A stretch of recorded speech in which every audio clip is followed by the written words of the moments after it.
said I was going to tax the rich. Well, today, we're taxing the rich. I'm thrilled to announce we've secured a Pied-A-Terre tax, the first in New York's history. This is an annual fee on luxury properties worth more than $5 million, whose owners do not live full-time in the city. You replied to Mamdani's video on X, calling this, quote, the best commercial I've ever seen for Miami Beach real estate. You sure? Yeah, it is. I think what happens here, and it's been going on for a few years in states like New York, Massachusetts, New Jersey, is when you tax people past 50%, pretty well in any tax bracket, as they move towards retirement into their 50s and 60s, they ask themselves, what's the reason that I would stay here when I can go to Tennessee, Texas, Florida?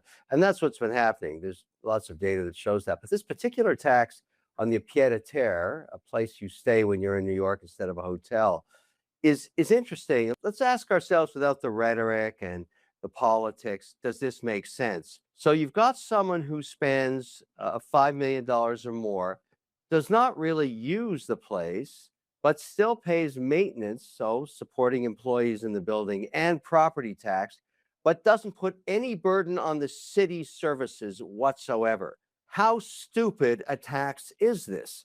Because you would want more people doing this, investing their capital in New York, not using any of the services of the city whatsoever, paying property tax all day long, even though they don't live there, paying for maintenance in the building.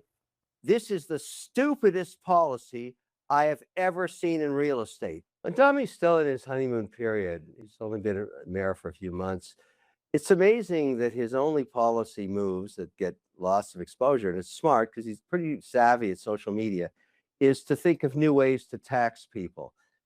He doesn't talk about efficiencies, executional skills, try to run the city any better.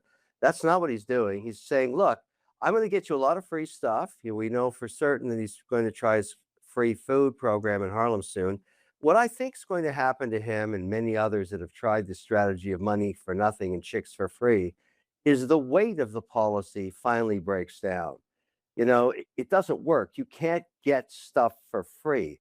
And actually selecting one element of the population for being successful and taxing them more than other people under the concept of their fair share is not fair enough is basically un-American. That's not the American dream.